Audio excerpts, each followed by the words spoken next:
ज्योतिराव फूले की पुस्तक गुलामगिरी के पिछले एपिसोड में इसकी प्रस्तावना में चर्चा को आगे बढ़ाते हुए महात्मा फूले दक्षिण अमेरिका और अफ्रीका के गुलामों की तुलना भारत के शूद्राति शूद्रों से करते हुए कहते हैं कि अमेरिका और अन्य प्रगतिशील देशों में गुलामों की स्थिति बेहद शोचनीय थी और उन्हें जिन परिस्थितियों में रखा जाता था वे बहुत अमानवीय हुआ करती थी।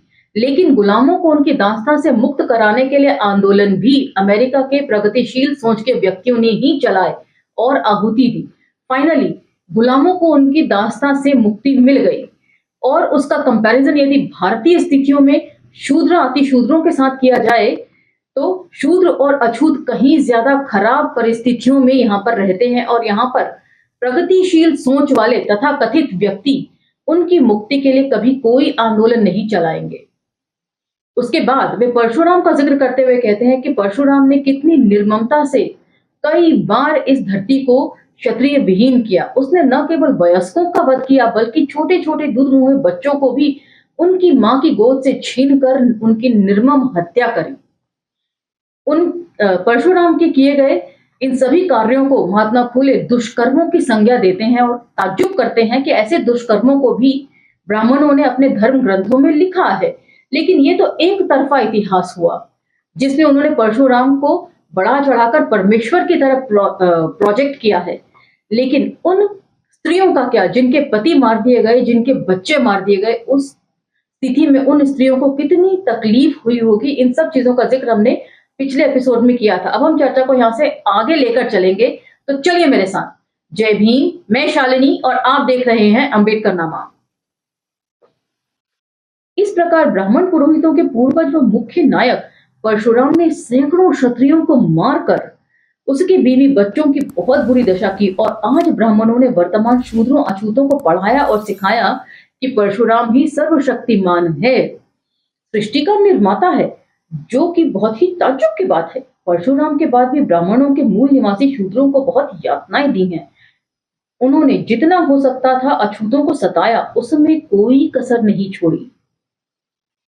उन्होंने घृणा के कारण शूद्रों को अपमान भरा जीवन कर दिया। क्रोध में आकर अनेक शूद्रों को महलों गणों भवनों की नींवों में जिंदा ही गाड़ दिया और जरा भी संकोच नहीं किया। उन्होंने शूद्रों को इतना नीच समझा था कि यदि कोई ब्राह्मण वहां आ जाए तो शूद्र को अपने कपड़े समेट कर दूर चला जाना चाहिए, इतना दूर कि जहां से ब्राह्मण के शरीर पर एक छींटा भी पड़ना संभव न हो। उसे पानी के बहाव के नीचे की ओर जाकर कपड़े धोने पड़ते थे।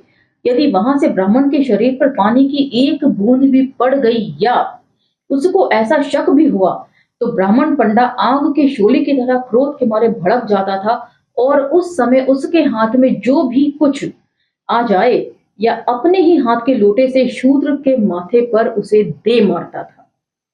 बेचारे शूद्र का माथा लहूलुहान हो जाता और बेहोश होकर धड़ाम से वह जमीन पर गिर जाता। फिर कुछ देर बाद होश आने पर अपने कपड़ों को समेटकर बिना किसी शिकायत के चुपचाप घर को चला जाता। यदि सरकार के दरबार में शिकायत करो तो चारों ओर ब्राह्मणवाद का राज व जाल फैला हुआ था, इसलिए शिकायत करने पर उल्टे शूद्र को ही दंड भोगने का डर रहता था। अफसोस अफसोस हे परमेश्वर, यह कैसा अन्याय है। तो कहने का मतलब यह है कि सभी संस्थानों के ऊपर ब्राह्मणवाद का कब्जा था और इसी वजह से पूरी व्यवस्था को वे लोग कंट्रोल करते थे। दुख की कोई एक कहानी हो तो सुनाई जाए, लेकिन इस तरह की और इससे भी भयंकर दर्द भरी यातनाएं सहनी पड़ती थी। ब्राह्मणवादी राज्य में शूद्रों को जब व्यापार या अन्य काम करने के लिए बाहर जाना पड़ता था तो बड़ी मुश्किलों का सामना करना पड़ता था। सुबह के समय तो बहुत ही परेशानी होती थी क्योंकि उस समय सभी चीजों की छाया बहुत लंबी होती है। ऐसे समय में यदि कोई शूद्र रास्ते से गुजर रहा हो और सामने से कोई पंडित महाशय पधार रहे हों, कहीं उसके पवित्र शरीर पर शूद्र की छाया न पड़ जाए, इस डर के मारे शूद्र घड़ी तो घड़ी रुककर, चाहे रुकने से उसके काम में भले ही देरी ही क्यों ना हो जाए, उसे रास्ते से एक और जाकर दुबक के बैठ जाना पड़ता था। फिर उस ब्राह्मण के चले जाने के बाद उसको अपने काम के लिए बाहर निकलना पड़ता था। यदि कभी भूल से भी उसकी परछाई ब्राह्मण के शरीर पर पड़ जाए तो ब्राह्मण उस शूद्र को पीट पीट कर अधमरा कर देता था और तुरंत ही नदी में स्नान करने चला जाता था। ऊंच नीच की इतनी दयनीय दशा थी कि शूद्रों में से कई जातियों के लोगों को तो रास्ते पर थूकने तक की भी मनाही थी। इसलिए यदि उन्हें भी कभी ब्राह्मणों की बस्तियों से गुजरना पड़ता था, तो अपने साथ थूकने के लिए मिट्टी के एक बर्तन को गले में लटकाना पड़ता था। यदि थूक जमीन पर पड़ गया और किसी ब्राह्मण पुरोहित ने देख लिया, तो यूं समझो कि उस शूद्र के दिन पूरे हो गए, उसकी खैर नहीं। इस तरह ये लोग अनगिनत मुसीबतों को सहते भूखते त्रस्त हो गए। जैसे लंबे समय तक जेल में बंद कोई कैदी अपने परिवार व मित्रों से मिलने के लिए बड़ी उत्सुकता से इंतजार करता है, या स्वतंत्र घूमने फिरने की इच्छा मन में लिए जेल से छूटने के दिन गिनता है, इसी प्रकार शूद्र भी सोचते थे, इंतजार करते थे कि कब इन यातनाओं से छुटकारा मिलेगा। इसे सौभाग्य ही कहिए कि शूद्रों के ऐसे विकट दौर में देव योग से परमेश्वर को उन पर दया आई और इस देश में अंग्रेजों का राज आया और उनके द्वारा अछूत लोग ब्राह्मणवाद की शारीरिक गुलामी से मुक्त हुए। इसीलिए ये लोग अंग्रेज सरकार का बहुत आभार मानते हैं। ये लोग अंग्रेजों के इस एहसान को कभी नहीं भूलेंगे। उन्होंने हजारों सालों से चली आ रही ब्राह्मणवाद की गुलामी की जंजीरों को तोड़कर मुक्ति की राह दिखाई है। उनके बीवी बच्चों को सुख के दिन दिए हैं। यदि अंग्रेज यहाँ नहीं आते तो ब्राह्मणवाद ने इन्हें कभी भी सम्मान और स्वतंत्रता की जिंदगी नहीं गुजारने दी होती। इस पर यदि यह सवाल उठा सकता है कोई कि आज ब्राह्मणों की तुलना में शूद्र अछूतों की संख्या लगभग 10 गुनी है, फिर भला ब्राह्मण उन्हें कैसे मिट्टी में मिला देते, जीना दूभर कर देते, कैसे गुलाम बना लेते? इसका जवाब यह है कि चतुर बुद्धिमान व्यक्ति 10 अनपढ़ अज्ञानी शूद्रों के दिलो दिमाग को गुलाम रख सकता है, उन पर अपनी मनमानी चला सकता है। दूसरी ओर यदि 10 अनपढ़ व्यक्ति एक ही विचार के हों तो वे उस बुद्धिमान चतुर व्यक्ति की बदमाशी चलने नहीं देंगे। लेकिन जब वे 10 व्यक्ति अलग अलग या 5 अलग अलग विचार वाले होंगे तो ब्राह्मण पुरोहित जैसे धूर्त पाखंडी लोगों को उन 10 अलग अलग विचार के लोगों को ठगने और अपने जाल में फंसाने में कुछ मुश्किल नहीं होगी। शूद्र अछूत समाज के लोगों में आपस में मेल मिलाप नहीं हो, अलग अलग विचार मान्यताएं हों, ताकि आपस में ही वे उलझते झगड़ते रहें। इसके लिए प्राचीन काल से ही ब्राह्मण पुरोहितों ने एक चालाकी भरी धूर्ततापूर्ण विचारधारा खोज निकाली। तो इस तरह आप समझ सकते हैं कि पढ़ने लिखने के अधिकार से क्यों हजारों वर्षों से वंचित रखा हुआ था शूद्रों और अछूतों को, और आज भी मर्ज करने के नाम पर स्कूलों को क्यों बंद किया जा रहा है, ताकि धर्म का कारोबार फैल सके, अंधविश्वास और पाखंड चारों तरफ बिखर जाए। अब सुनिए कि वर्णों का बनना किस तरह शुरू हुआ और वर्णों को बनाने का आधार क्या था पुरोहितों का। जैसे जैसे शूद्रों का समाज संख्या में बढ़ने लगा, तो ब्राह्मण वर्ग में अपने वर्चस्व को कायम रखने का डर पैदा होने लगा। इसलिए उन्होंने ऐसी योजना तैयार की ताकि शूद्र लोगों को आपसी घृणा, नफरत व टकराव बढ़ता रहे और ब्राह्मण के पैर जमे रहे। उनकी चाल यह थी कि शूद्र समाज आपस में लड़ते झगड़ते रहेंगे तो उनका यहाँ टिके रहना जारी रहेगा। शूद्रों को गुलाम बनाकर बिना मेहनत के उनके पसीने की कमाई के धन पर चैन से मौज करेंगे। इस जहरीली विचारधारा की पूर्ति के लिए उन्होंने जातीय व्यवस्था का निर्माण किया, जिसके समर्थन में कई झूठे काल्पनिक ग्रंथों की रचना की। अपने स्वार्थ के लिए इन ग्रंथों के माध्यम से अपनी बातों को अनपढ़ अज्ञानी शूद्रों के दिलो दिमाग में बिठा दिया। जिन लोगों ने ब्राह्मणों के खिलाफ कड़ा संघर्ष किया, ब्राह्मणों ने उनका एक अलग वर्ग ही बना दिया और उससे पूरी तरह से बदला लेने के लिए एक और चालाकी की कि वे लोग, यानी जिन्हें आज माली, कुनबी विद इन ब्रैकेट कुर्मी आदि कहते हैं, वे लोग तथा उनके वंशज भी आपस में एक दूसरे को छूने पर पाप समझें। ऐसा होने से ये परिणाम हुआ कि इनका असली मेल मिलाप बंद हो गया, काम धंधा बंद हो गया, खाने के लाले पड़ने लगे, दाने दाने को वे मोहताज हो गए। आखिर मजबूर होकर उन्हें मरे पशुओं का मांस खाना पड़ा। उनके इस व्यवहार को देखकर आज के शूद्र, जो बहुत ही अहंकार से माली, कुनबी, सुनार, दर्जी, लोहार, बढ़ई, तेली, कुर्मी आदि बड़े बड़े नाम देते हैं, क्योंकि संयोग से इनका धंधा यह है। ये शूद्र लोग ब्राह्मणों के बहकावे में आ गए, जबकि इनके पूर्वज एक ही थे।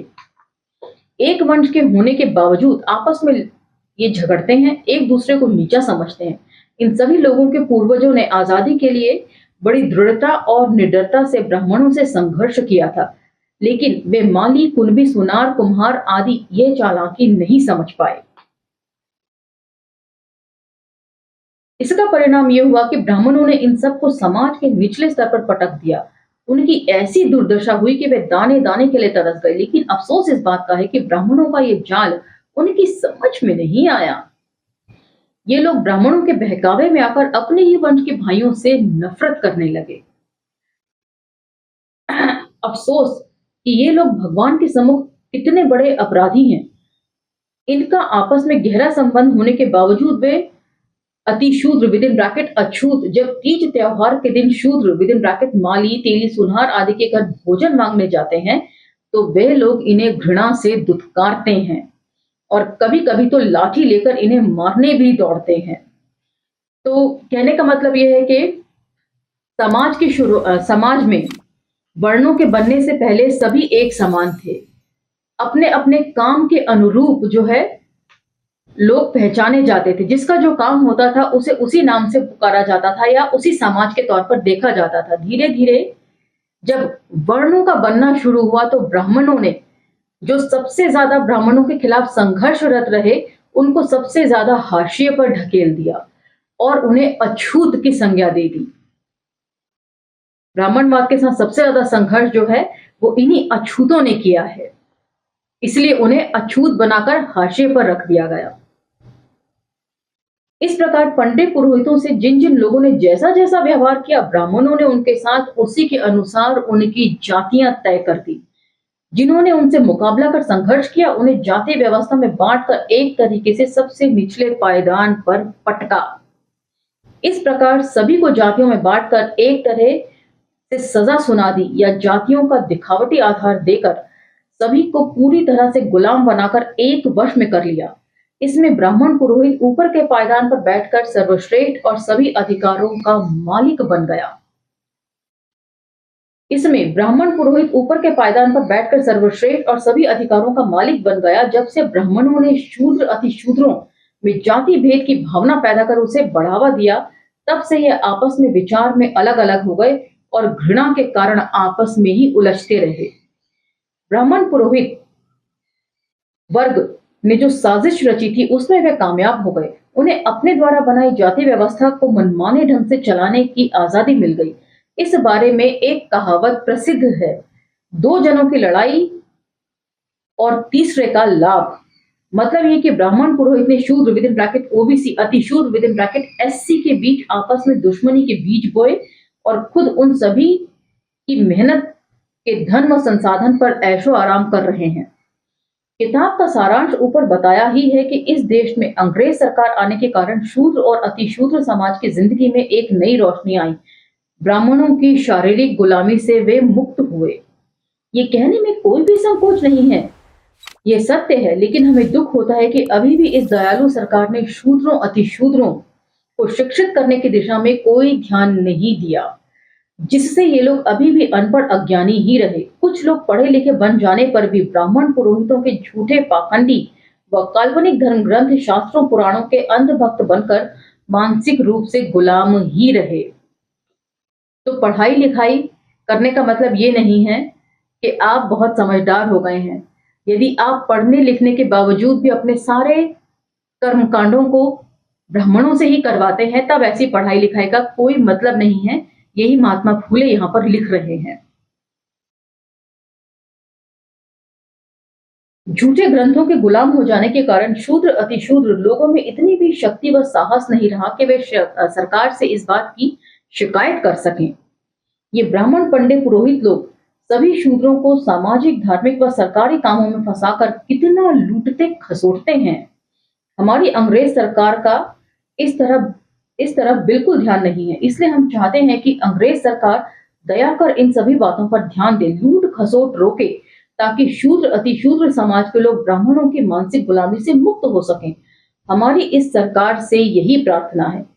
इस किताब को लिखते समय मेरे मित्र राजमान्य राजेश्री विनायक राव बापूजी भंडारकर तथा RRS राजन लिगू ने मुझे प्रोत्साहित किया। इसके लिए मैं उनका बहुत आभारी हूँ। ज्योतिराव गोविंदराव फुले। तो यहाँ पर इसकी प्रस्तावना समाप्त होती है। अगले एपिसोड से हम जो है इसके चैप्टर्स की तरफ बढ़ जाएंगे। ये एपिसोड्स आपको कैसे लग रहे हैं कमेंट सेक्शन में मुझे लिखकर जरूर बताइएगा। एपिसोड्स यदि पसंद आते हैं तो उन्हें लाइक शेयर सब्सक्राइब करना ना भूलें। खुद भी सुने और दूसरों को भी सुनाएं। इसी के साथ अब मुझे आगे दीजिए। अगले एपिसोड में मैं फिर हाजिर हो जाऊंगी चैप्टर 1 के साथ। अब मुझे आगे दीजिए। जय भीम, धन्यवाद।